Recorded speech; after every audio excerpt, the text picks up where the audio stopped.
All right, here we are again with another great example. In example 8-16, we're talking about joggers' oxygen uptake.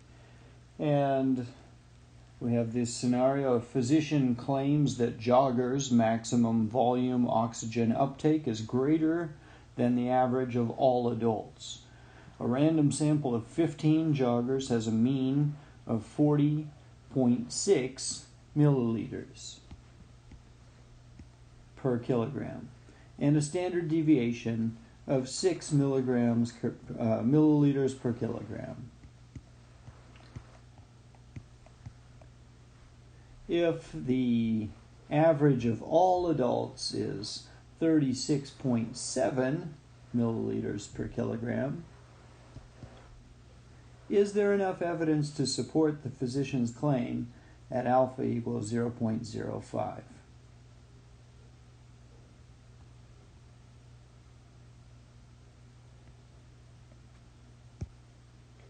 All right, sorry about that. Had to catch up with the writing here.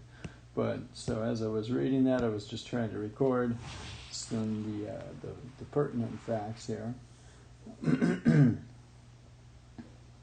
And here, it didn't instruct us too explicitly, but for our benefit, I'm going to go ahead and approach this hypothesis test using the p-value method. So let's get started with that.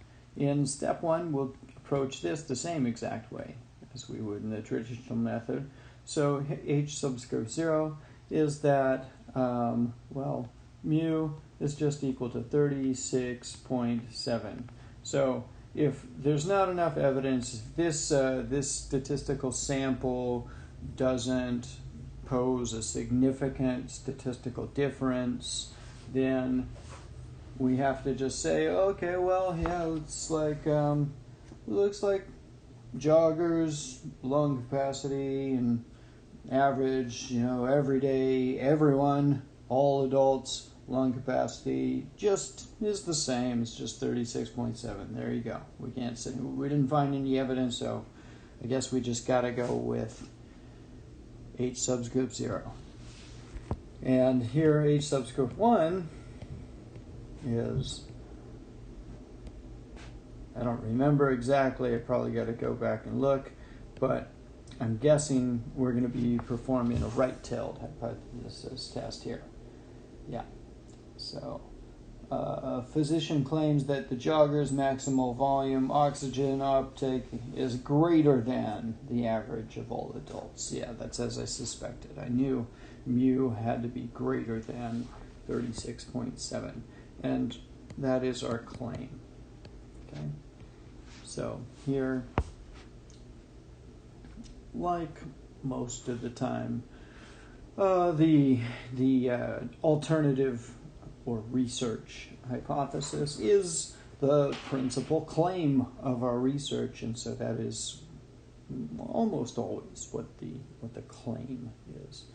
All right, the next thing to do in the p-value method is to go ahead and compute the test statistic.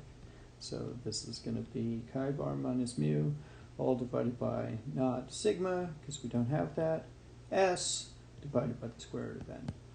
Right, so here we're plugging in 40.6 in place of chi bar. We have 36.7 in place of mu.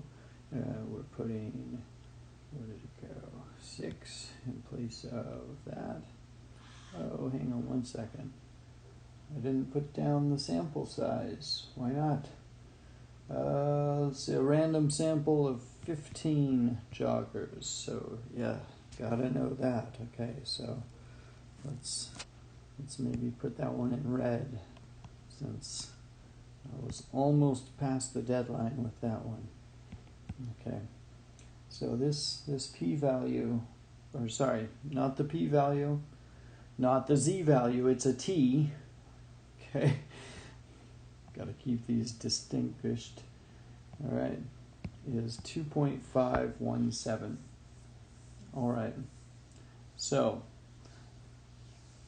In the p-value method, we first go ahead and state the hypotheses and identify the claim, of course, just to be helpful. In step 2, then we go ahead and compute the test statistic.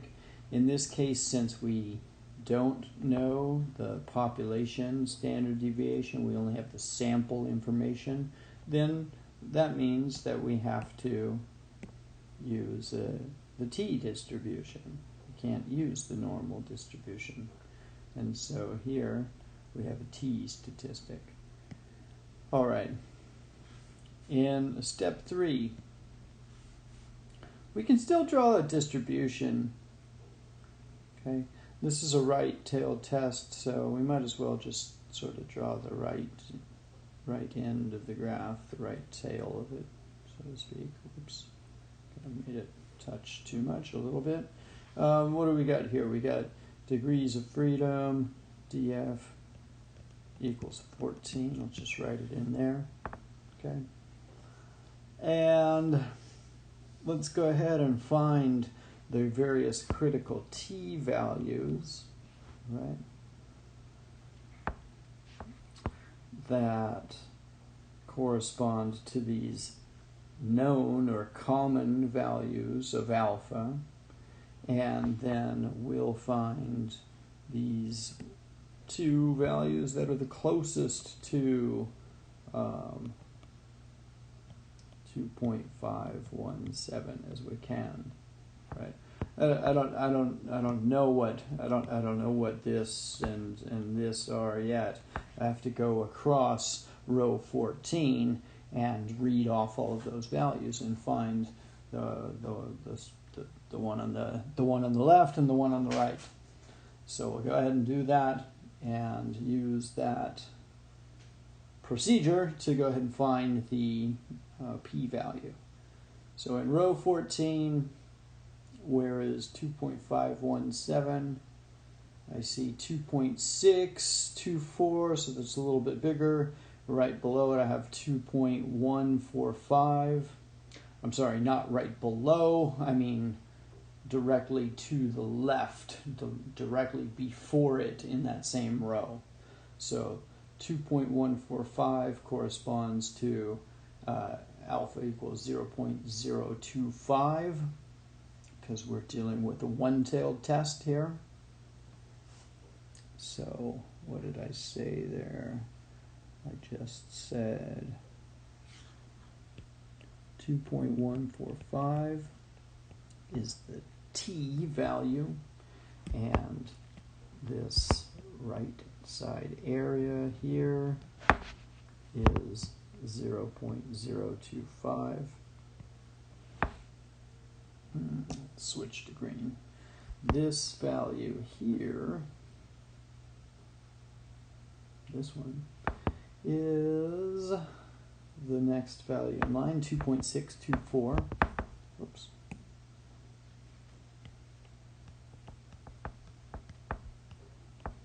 And that has a right side area. It's getting a little bit messy, but no matter. That has a right side area of 0.01 exactly. Okay, so what does that mean? That means that our area is a little bit smaller than the purple zone, but obviously is a little bit bigger than the green zone because it fully contains that whole area. Notice it is fully inside the purple though. So that means our p-value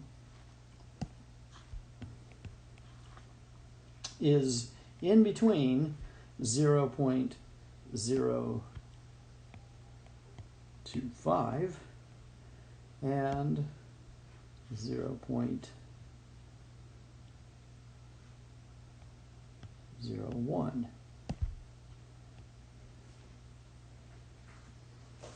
Okay, all right, so here that means, well, let's see, that means that for sure, whatever, we don't know what p is exactly, but notice that for sure means that it is less than 0.05. Okay, So, what does that mean? When P is less than alpha over here, we, for our decision, step 4, we reject H subscript 0. We reject the null hypothesis. And so that means that, well, there is sufficient evidence to support this physician's claim that joggers, what are they talking about? Lung output, maximal volume oxygen uptake. That sounds complicated. I'm guessing it's something to do with lung function. Anyhow, so we would say the evidence supports the claim. The evidence says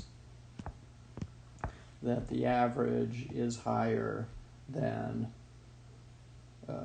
36.7. Notice when we are talking about the hypotheses, we are only talking about the population average. Even when they give us a sample, that information does not appear at all in H subscript 1, nor does it appear in H subscript 0, of course.